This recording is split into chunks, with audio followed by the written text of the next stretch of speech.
Escuché a mi esposo susurrar que pronto nos iríamos los dos, pero yo todavía estaba viva y no planeaba morir esa noche. No podía moverme. Mis extremidades se sentían como de hormigón. Mi cuerpo pesaba como si la tierra misma me hubiera tragado hasta la mitad. Mi visión era borrosa. El techo sobre mí, un remolino de colores apagados y luz tenue. Pero mi mente estaba completamente despierta, más aguda que nunca. A mi lado yacía mi hijo Eli, de 11 años, todavía en silencio. Su pequeño pecho subía y bajaba lentamente, así que sabía que todavía respiraba. Eso era todo lo que importaba por ahora. Entonces lo escuché. La voz de Jared, mi esposo, a solo unos metros de distancia, pensando que estábamos inconscientes, pensando que nos estábamos muriendo. Está hecho. Pronto se habrán ido los dos. Lo susurró como un hombre que confirma un trabajo terminado. Sin remordimiento, sin pánico, solo una certeza fría y tranquila. Ese momento lo cambió todo. No se suponía que debía escuchar eso. No se suponía que debía estar viva para escucharlo. Quería gritar, arrojarme sobre mi hijo y protegerlo, pero no lo hice. Hice lo único que pude hacer. Me incliné hacia el oído de Eli y susurré lo más débilmente posible: no te muevas todavía. No sé cómo mantuve la calma. Tal vez fueron los años que trabajé como enfermera, entrenada para funcionar en el caos. O tal vez es simplemente lo que hacen las madres. Cuando todo a su alrededor se derrumba, sobrevivimos. Nos adaptamos. Pero para entender cómo llegué aquí, tenemos que retroceder unas horas. Solo unas pocas. Pero cambiaron el curso de mi vida para siempre. Soy Naomi. Tengo 38 años, soy madre y hasta hace poco, esposa. Nuestra vida, en la superficie, parecía estar bien. Vivíamos a las afueras de Atlanta, en uno de esos vecindarios suburbanos con buzones con forma de pájaros y columpios en el porche que crujían al anochecer. La gente saludaba, los niños montaban en bicicleta y todos pensaban que Jared y yo éramos la pareja perfecta. No lo éramos. Él había cambiado en los últimos 2 años. El encanto que una vez atrajo a todos, se había ido. La calidez, la risa, las conversaciones nocturnas, se habían ido, reemplazadas por largos silencios, reuniones tardías, llamadas telefónicas susurradas a puerta cerrada, excusas que nunca tenían sentido.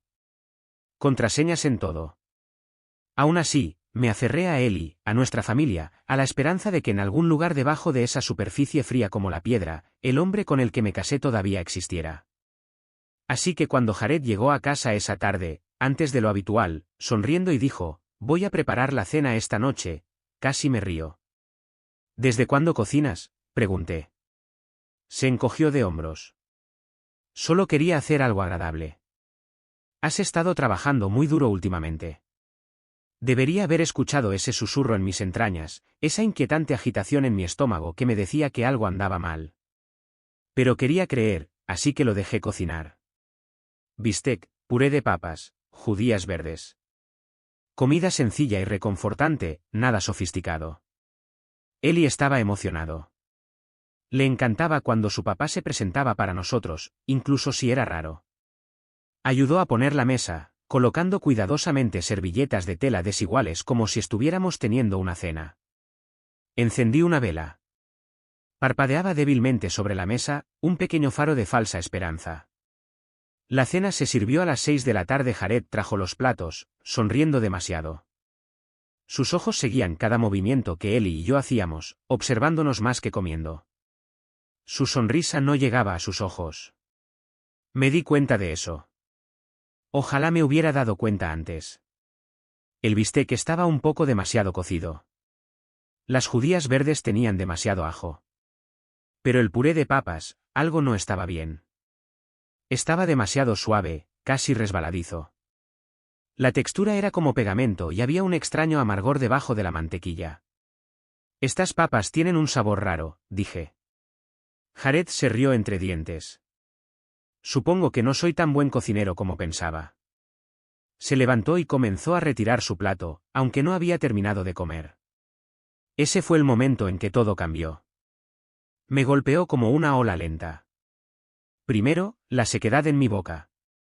Luego, un ligero mareo, como si estuviera flotando de lado. Mis extremidades se sentían desconectadas. Mis manos temblaban. Mi visión se nublaba por los bordes. Mi estómago se apretó. Al otro lado de la mesa, Ellie se frotó los ojos. Mamá, susurró, me duele la barriga. Esa frase me golpeó en el pecho más fuerte que cualquier cosa que haya sentido. Lo alcancé, pero mi brazo no respondió. Mis dedos cayeron inútilmente sobre la mesa. Mi corazón latía con fuerza. Mis pensamientos se disparaban a 1000 por hora. Incluso mientras mi cuerpo se apagaba, miré hacia la cocina. Jared estaba en el fregadero, lavándose las manos con calma, lenta y metódicamente. Sin preocupación, sin reacción, simplemente lavando algo. Fue entonces cuando supe que esto no era un accidente. Esto no era una intoxicación alimentaria. Esto era un plan. Sabía lo que tenía que hacer. Me volví hacia él y dejé que mi cuerpo cayera al suelo. Lo tiré al suelo conmigo tan suavemente como pude. Mis movimientos eran lentos, como si estuviera nadando a través de almíbar, pero logré guiarlo al suelo a mi lado. Coloqué mi mano sobre la suya y la apreté una vez, lo suficiente para que me sintiera, para que supiera que estaba allí. Luego me quedé quieta. Cerré los ojos. Escuché. Y entonces lo escuché. Jared volviendo a la habitación. Escuché el suave crujido de las tablas del suelo. Y luego su voz de nuevo, tranquila, definitiva. Está hecho. Pronto se habrán ido los dos. Mi sangre se heló. No había vacilación en su voz, ningún arrepentimiento, solo el sonido de alguien marcando una casilla en su lista. Quería gritar. Quería saltar y destrozar la habitación. Pero me quedé quieta porque ahora, más que nunca, sabía que esto era supervivencia. No sé cuánto tiempo estuvimos allí tirados. Tal vez 30 segundos, tal vez 3 minutos.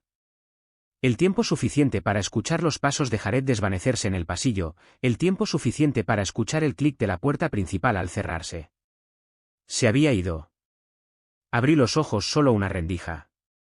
La cocina estaba vacía. Presioné mi palma suavemente contra la espalda de Ellie. Se tensó, pero no se movió. Estaba despierto. Él también lo había oído. No estábamos a salvo. Todavía no. Pero todavía estábamos vivos, y yo iba a mantenerlo así. Él pensó que nos habíamos ido. Pero en el momento en que cerró esa puerta, abrí los ojos y comenzó la lucha por seguir con vida. En el momento en que la puerta principal se cerró detrás de Jared, conté hasta 10. No en voz alta, ni siquiera en mi cabeza. Era más profundo que eso, como contar con los huesos. No confiaba en el silencio. No confiaba en que realmente se hubiera ido. Pero sabía una cosa con seguridad, si no me movía ahora, mi hijo y yo podríamos no tener otra oportunidad. Abrí los ojos lo suficiente para escudriñar la cocina. La luz sobre la estufa parpadeaba como una advertencia.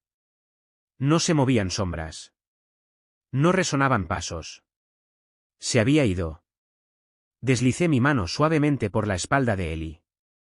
Se estremeció un poco, pero no lloró, no habló. Entendió. Dios, entendió.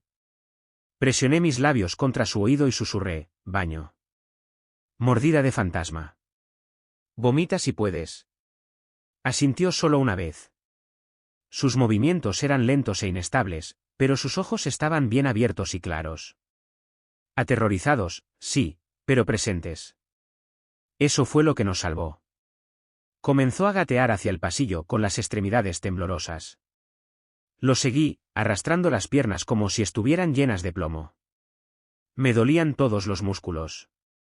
Cada respiración era una lucha, pero la adrenalina lo dominaba todo. El pasillo parecía extenderse eternamente, las paredes se inclinaban ligeramente como si toda la casa nos rechazara. Llegamos al baño de invitados. Cerré la puerta detrás de nosotros e inmediatamente abrí el grifo. El agua brotó fuerte, más fuerte de lo que esperaba, como si entendiera que necesitábamos cobertura. Me arrodillé en el lavabo y me incliné sobre él, haciendo arcadas 1, 2 veces, antes de meterme los dedos en la garganta. No me importaba lo desagradable que fuera. Lo quería fuera. Lo que sea que Jared puso en esa comida, lo necesitaba fuera. Mi estómago se revolvió, trozos amargos y ardientes golpearon la porcelana. No me detuve. Seguí hasta que me ardió la garganta y se me encogió el pecho. A mi lado, Eli hizo lo mismo, sus pequeñas manos agarrando el borde del lavabo, las lágrimas corrían por sus mejillas mientras hacía arcadas y tosía. No podía llorar. Todavía no. No había tiempo. Después de lo que parecieron horas, me desplomé en el frío suelo de baldosas, jadeando. Mis dedos temblaban, mi cabeza todavía estaba nublada, pero podía pensar. Esa era la diferencia entre la vida y la muerte. Miré a Eli. Sus labios estaban pálidos, sus ojos vidriosos, pero respiraba hondo, con respiraciones de pánico, como si se aferrara al mundo con sus pulmones. ¿Por qué haría eso?, susurró. No pude responder. No porque no quisiera, sino porque no tenía tiempo. Gateé por el suelo del baño y busqué mi teléfono. Había estado funcionando esa mañana. Recordaba haber revisado mi correo electrónico, haberlo cargado. Presioné el botón de encendido. Nada. Ni logo, ni advertencia de batería, solo negro. Busqué el teléfono de pared junto al lavadero. Muerto. Ni tono de marcación, ni estática, nada. Ese fue el momento en que me di cuenta de que no solo nos estaban envenenando. Nos estaban borrando. Jared había pensado en todo. No hay tiempo, susurré, acercando a Eli. Nos vamos ahora.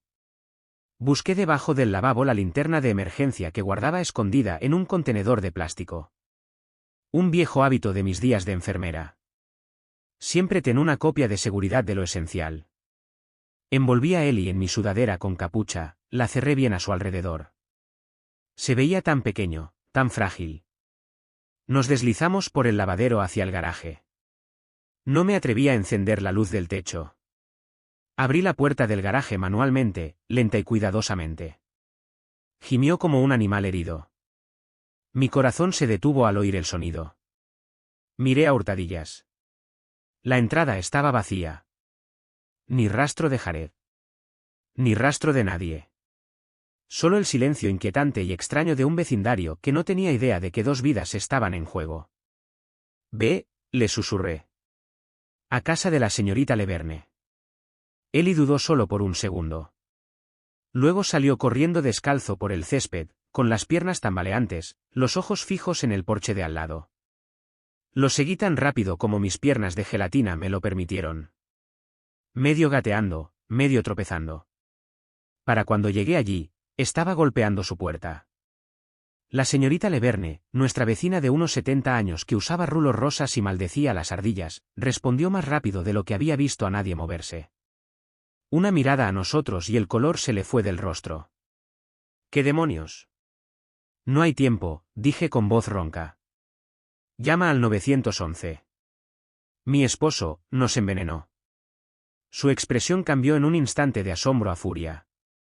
Nos jaló hacia adentro, cerró la puerta de golpe, corrió los 3 cerrojos y agarró su teléfono inalámbrico con manos que no temblaban. Me desplomé en su sofá estampado de flores, abrazando a Eli con fuerza contra mí mientras las sirenas sonaban a lo lejos. Fue la primera vez que me permití respirar. Estábamos vivos, pero esto estaba lejos de terminar. En el hospital, todo se movió rápido. Médicos, enfermeras, camillas, monitores que emitían pitidos. Eli y yo estuvimos separados durante los primeros minutos, lo suficiente como para que mi corazón se detuviera. Pero cuando vi al doctor Amir Patel entrar con el portapapeles en la mano, exhalé. No había visto a Amir en años, no desde la escuela de enfermería, pero reconocí la calma concentración en sus ojos. Él también me reconoció. No dijo mucho, solo asintió una vez y se puso a trabajar. Análisis de sangre, constantes vitales, el tiempo se volvió borroso de nuevo. Cuando regresó, su rostro estaba pálido. Es una benzodiazepina, dijo en voz baja. Una dosis fuerte triturada en la comida, probablemente con la intención de dejarlos inconscientes a ambos. Permanentemente. Asentí. Vomitamos todo lo que pudimos. Eso es lo que los salvó, dijo. Tienen mucha suerte. Suerte. Esa palabra resonó en mis oídos como un insulto. Esto no era suerte. Esto era instinto. Esto era supervivencia. Esto era el susurro en el oído de Eli. El agua, la linterna, la puerta que se abría con un crujido. Y ahora teníamos una oportunidad. Extendí la mano y tomé la de Amir. Tienes que ayudarnos. Me miró a los ojos y dijo, lo haré. Afuera de nuestra habitación del hospital, vi luces rojas y azules parpadear de nuevo, pero esta vez no eran una advertencia. Eran protección. Y Jared. No tenía idea de que todavía respirábamos. Pero estaba a punto de descubrirlo. Intentó borrarnos, pero cada movimiento que hizo dejó una huella dactilar. Y alguien estaba mirando. Todavía estaba en bata de hospital cuando la detective Mara Jennings entró en mi habitación. No habló al principio, solo miró a su alrededor, los ojos escaneando cada centímetro del espacio como si estuviera catalogando el trauma que quedaba atrás. Luego se volvió hacia mí. Sin sonrisa, sin lástima, solo una presencia aguda y concentrada. Soy la detective Jennings, dijo. Estoy aquí por su esposo. Asentí. No necesité preguntar qué parte, porque en ese momento Jared no era solo mi esposo. Era el hombre que había intentado asesinarme a mí y a nuestro hijo. Le conté todo, palabra por palabra. Desde el momento en que Jared dijo que quería preparar la cena, hasta la forma en que el puré de papas sabía raro, hasta el frío susurro que escuché mientras yacía inmóvil en el suelo de la cocina. Está hecho. Pronto se habrán ido los dos. Mara escuchó con tranquila intensidad, tomando notas, solo haciendo una pausa para pedir aclaraciones. ¿No entró en pánico?, preguntó. No intentó ayudar. No, dije. Se lavó las manos como si hubiera terminado. Apretó la mandíbula. Esa no es la acción de un hombre que cometió un error. Exactamente. Lo que no sabía entonces, pero supe más tarde, fue que Mara Jennings tenía una razón para su forma de trabajar. No era solo una detective experimentada. Era una superviviente. Años atrás, su propia hermana casi había sido asesinada por una pareja abusiva. El caso se había pasado por alto. Desde entonces, Mara se había propuesto como misión atrapar a los que pensaban que eran demasiado listos para ser atrapados. Y Jared era exactamente su tipo de caso. Lo primero que hizo fue emitir una alerta estatal para Jared M. Carter, hombre blanco, 42 años, 1,88 metros, visto por última vez saliendo de una casa suburbana a las afueras de Atlanta. Probablemente armado, considerado peligroso. Pero Jared no solo desapareció en el aire. Tenía un plan, lo que significaba que Mara tenía que trabajar rápido. Solicitó acceso a nuestro sistema de seguridad del hogar. Pero cuando el soporte técnico sacó las imágenes, la mayoría de los datos de las últimas 48 horas estaban dañados o se habían borrado manualmente. No es sorprendente. Jared trabajaba en finanzas.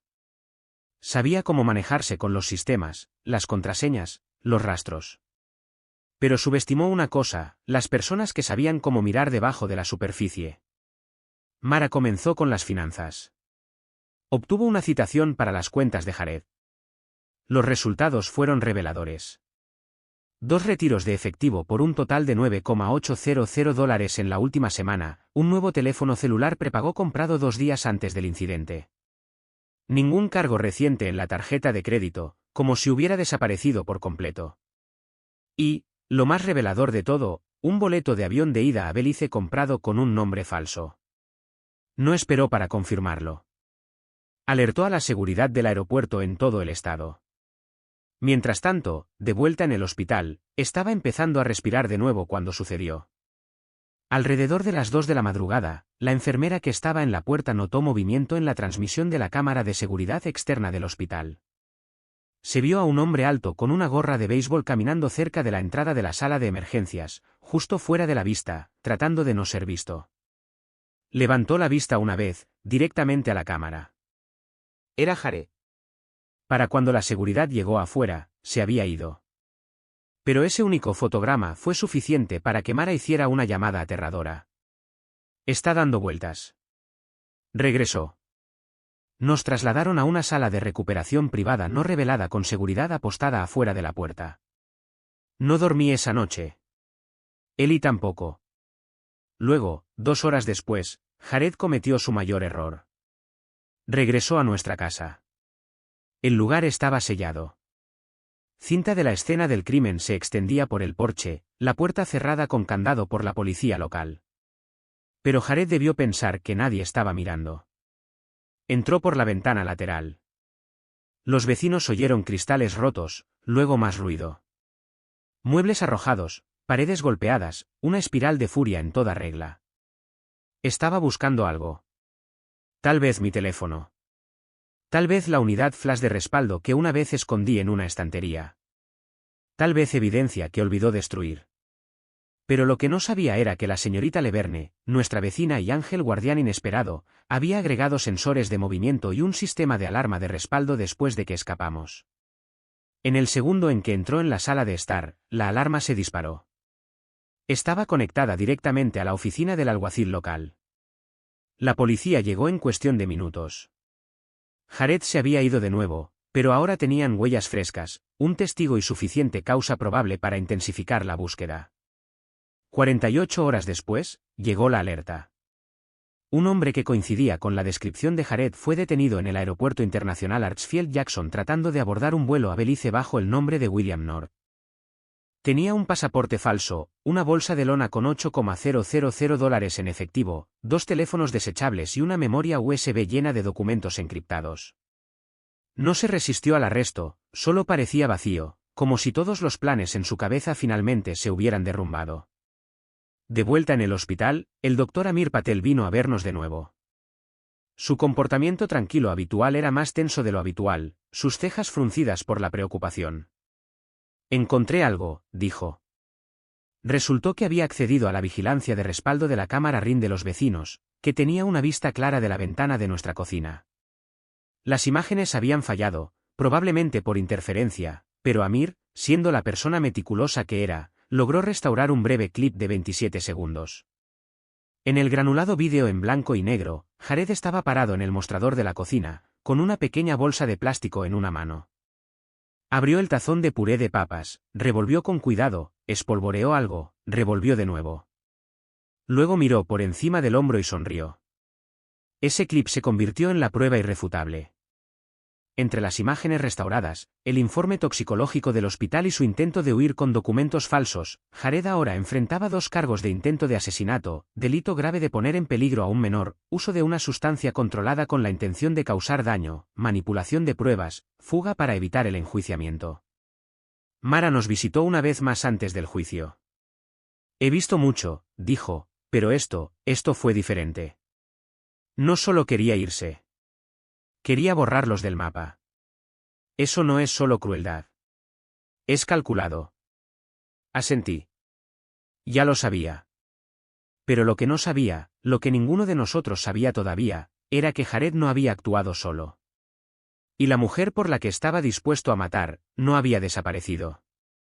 Solo estaba comenzando. Intentó borrarnos, pero alguien más le entregó el bolígrafo. El juicio ni siquiera había comenzado cuando la verdad comenzó a desarrollarse, una capa a la vez, como pelar la piel de una herida que no sabías que todavía sangraba. Estaba sentada en la habitación del hospital, con el olor estéril del antiséptico flotando en el aire, viendo a Ellie finalmente dormir sin temblar, cuando mi hermana Elina entró. Parecía cansada, mayor, como si los últimos días la hubieran envejecido años.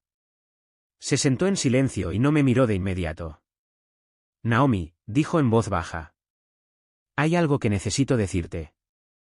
Mi corazón se hundió. Conocía ese tono. El que usa la gente cuando está a punto de decir algo que te rompe. Respiró hondo y luego levantó la vista. Vi a Jared con alguien. Una mujer. Hace 2 meses. El aire en mis pulmones se convirtió en piedra. Al principio pensé que tal vez era una cena de clientes, continuó, con la voz temblorosa. Pero luego lo vi besarla afuera de ese pequeño bistró en la Octava, en Midtown. Se subieron a un auto juntos. ¿Lo seguí? No hablé. Solo la miré fijamente. Fueron a un edificio de condominios. Yo, no sabía qué hacer. No quería empeorar las cosas. Ya parecías estresada y pensé que tal vez era una fase, una estupidez de la mediana edad. Me dije a mí misma que se le pasaría.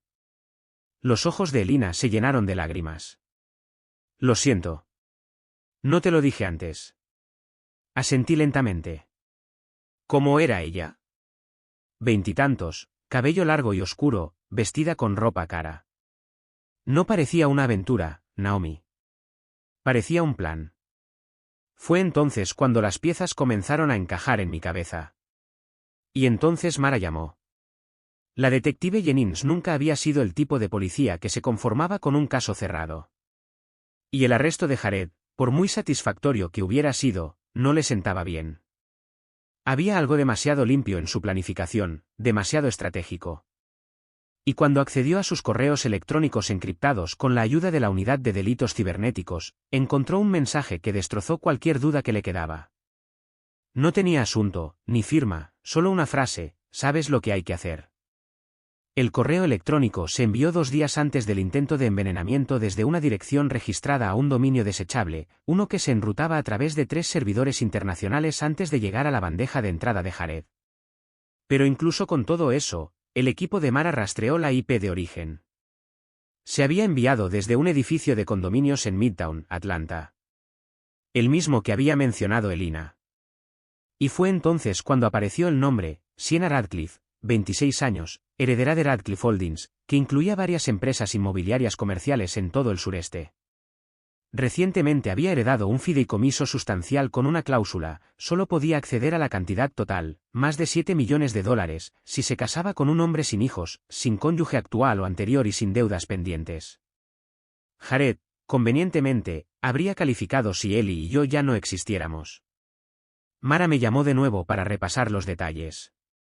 Su esposo no solo estaba huyendo, dijo. Lo estaban presionando. Luego me entregó una copia de un estado financiero. Una compra de $489 en un proveedor de productos químicos especiales, realizada una semana antes del envenenamiento. La compradora, Sienna Radcliffe. No a su nombre, por supuesto, sino en una tarjeta secundaria adjunta a la cuenta de gastos de su asistente. Mara había citado los recibos. La lista detallada mostraba un compuesto específico, un polvo de benzodiazepina insípido de alta calidad con una nota para mezcla culinaria. Eso no era coincidencia. Eso era coordinación. Eso era conspiración. Me senté allí, en la oficina de Mara, con los dedos apretados alrededor de la copia del recibo, mi respiración superficial.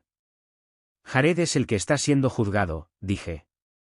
Pero ella es la que empezó esto. Mara asintió. O al menos lo terminó. Creemos que no solo sabía sobre el plan, sino que lo diseñó cuidadosamente. ¿Por qué? Mara sonrió sin humor. Por dinero. Por imagen. Porque tú y tu hijo no encajaban en su idea de una vida perfecta. Necesitaba un hombre que no tuviera nada que lo atara a un pasado. Así que le dio un futuro si borraba el suyo. Me sentí enferma, no solo por lo que Sienna había hecho, sino por lo que Jared se había convertido para ella. No era solo un hombre que traicionó a su familia. Era un hombre que se dejó convertir en un arma. En los días siguientes, el caso se expandió. Jared fue acusado formalmente de intento de asesinato, poner en peligro a un menor y conspiración para cometer un delito grave. Pero el fiscal tenía planes más grandes. Querían ir tras Sienna también. Mara me advirtió que no sería fácil. Sienna tenía dinero, abogados y un padre que una vez había donado $500,000 a las campañas políticas de la ciudad. No caerá limpiamente, dijo Mara. Pero tenemos el correo electrónico, la compra, el motivo. Es suficiente, al menos para empezar. Los medios de comunicación se enteraron en una semana. Los titulares se extendieron como la pólvora. Mamá local sobrevive a un complot de envenenamiento. Esposo y amante acusados. Un triángulo amoroso se vuelve criminal. Se desarrolla el escándalo de Radcliffe. Puré de papas asesino. Secretos oscuros en un tranquilo suburbio. Odiaba cada palabra. No me sentía como una superviviente. Me sentía como escombros. Pero entonces, una noche, Ellie se metió en la cama a mi lado. No dijo nada, Solo se acurrucó debajo de la manta y me tomó la mano. Nos quedamos allí en la oscuridad, su respiración suave contra mi hombro. Y por primera vez desde que todo se hizo añicos, me di cuenta de algo: todavía estábamos aquí. Jared estaba tras las rejas. Siena estaba bajo investigación. E incluso si la justicia llegaba lentamente, la verdad finalmente había hablado. Pero la historia no había terminado. Todavía no. Porque mientras Jared confesó bajo presión, derrumbándose después de horas de interrogatorio, Siena permaneció en silencio, intocable, protegida por abogados y tecnicismos. La ley iba tras ella, pero también la verdad. Y yo, había terminado de guardar silencio. Intentaron enterrarnos, pero éramos raíces, no tumbas. 3 meses. Eso es lo que ha pasado desde que me desplomé en el suelo de mi cocina junto a mi hijo, sintiendo que los bordes de la vida se escapaban. 3 meses desde que escuché a mi esposo susurrar: pronto se habrán ido los dos, y me di cuenta de que se refería a nosotros, a su familia. Jared ya no es un hombre libre. El juicio no tardó mucho. Una vez que aparecieron los correos electrónicos, se restauraron las imágenes de vigilancia y el rastro de papel lo vinculó a la compra de productos químicos, no había lugar para negarlo. Se declaró culpable. No fue una confesión heroica. Fue desesperación, un intento de llegar a un acuerdo que nunca llegó. El juez no se inmutó. Jared fue sentenciado a cadena perpetua sin posibilidad de libertad condicional por intento de asesinato en primer grado, delito grave de poner en peligro a un menor, uso de una sustancia controlada con la intención de causar daño y conspiración para cometer asesinato. No lloré cuando se leyó la sentencia. No me sentí triunfante. Simplemente me sentí firme, como si una puerta se hubiera cerrado y yo no estuviera detrás de ella. Él y yo nos mudamos con mi hermana Elina poco después de que nos dieran de alta del hospital. Ella despejó su habitación de invitados, repintó las paredes y puso estrellas que brillan en la oscuridad en el techo, tal como le encantaba a Eli cuando era pequeño. Vi a mi hijo sentarse en el suelo esa primera noche, desempacando lentamente sus cosas, libro por libro, camisa por camisa, como si cada artículo fuera una pieza del mundo en la que estaba tratando de confiar de nuevo. No ha hablado mucho de Jared desde esa noche, y no lo he obligado. Algunas noches me despierto y lo encuentro acurrucado a mi lado en la cama, en silencio, con los ojos abiertos, sus dedos aferrados a la tela de mi camisa como un salvavidas. Otras noches lo escucho llorar en voz baja desde la habitación contigua, no sollozando, solo suaves sonidos de dolor, como si el dolor tratara de no despertar al mundo. No me apresuro a entrar. No lo sofoco con preguntas. Lo dejo venir a mí cuando esté listo, porque la curación no sigue un horario, y tampoco lo hace el trauma. Elina, por su parte, se ha convertido en nuestro ancla. Nunca deja de disculparse, aunque le he dicho 100 veces que no es necesario. No la culpo por lo que no dijo, porque ahora sé lo que es silenciar tus instintos por amor, por miedo, por no querer creer lo peor de alguien en quien una vez confiaste con todo tu corazón. Eso es lo que más he llegado a comprender en estos meses desde que sucedió. Nuestros cuerpos siempre saben primero, antes de la lógica, antes de la negación, antes de las justificaciones que damos a los abusadores, mentirosos, manipuladores. Nuestro instinto siempre lo sabe. Y con demasiada frecuencia nos enseñamos a nosotros mismos a no escuchar. He comenzado a escribir un diario de nuevo, algo que no he hecho desde la escuela de enfermería. Algunas páginas son crudas, rabia, confusión, culpa. Pero otras me sorprenden. Son sobre la luz del sol a través de las ventanas de la cocina, sobre la forma en que Eli tararea cuando construye juegos de Lego, sobre lo bien que sabe el té caliente cuando la casa está en silencio. Esas son las páginas que más aprecio. Hemos tenido más visitas al médico, seguimientos, sesiones de terapia. El doctor Amir Patel todavía se comunica con regularidad, no solo porque fue parte del equipo que nos salvó, sino porque, de alguna manera, esa noche aterradora reconectó algo entre nosotros. No sé qué es todavía, pero es tranquilo y es real. La detective Mara Jennings también nos visita una vez por semana. Oficialmente, dice que es para dar seguimiento a la investigación en curso sobre Siena Radcliffe. Extraoficialmente, quiere asegurarse de que nos sintamos seguros. Siena aún no ha sido acusada. Sus abogados son buenos, poderosos, conectados. Pero el fiscal está construyendo el caso.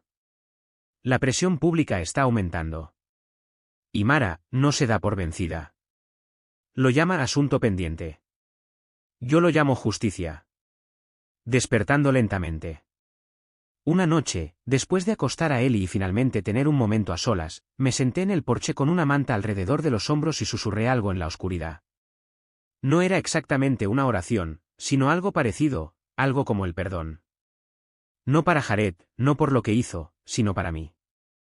Por todas las veces que guardé silencio. Todas las veces que sentí que algo andaba mal y me dije a mí misma que estaba exagerando, que era dramática, que me imaginaba cosas. Hacemos eso con demasiada frecuencia, ¿no? Minimizamos lo que nuestros cuerpos gritan, todo en nombre de ser educados, ser pacientes, ser buenos. Pero el amor verdadero no te pide que guardes silencio cuando tu alma grita. El amor verdadero no te hace encogerte ni cuestionar tu propio valor. El amor verdadero nunca te pone en peligro. Y nunca viene con veneno. La gente a menudo me pregunta ahora, en las redes sociales, en mensajes, a veces incluso extraños que me reconocen de las noticias, ¿qué aprendí de todo esto? ¿Qué le diría a alguien que está en una situación como la mía? Aquí está, escucha. No a las palabras, no a las excusas, no al exterior brillante. Escucha a tu cuerpo, a tu silencio, a los nudos en tu estómago, la rigidez en tus hombros, la forma en que tu respiración se acorta cuando ciertas personas entran en una habitación. Esas no son señales de debilidad. Son alarmas de supervivencia. No necesitas permiso para irte. No necesitas pruebas para sentirte incómodo. Y nunca necesitas esperar hasta que sea demasiado tarde para creer lo que ya sabes. Ellie se está curando. Yo también.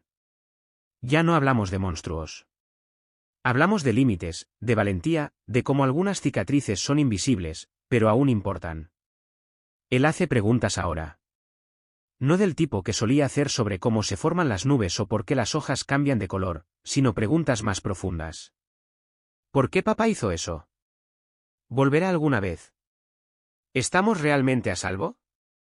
Respondo honestamente lo mejor que puedo y luego le recuerdo que salimos juntos con vida. Tal vez nunca me vuelva a sentir completamente segura.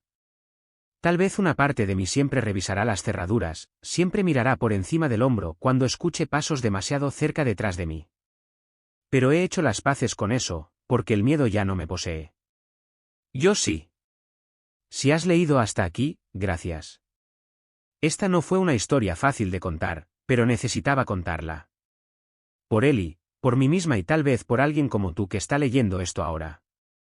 Si tus instintos te están susurrando, escucha. Si tu corazón te duele, presta atención.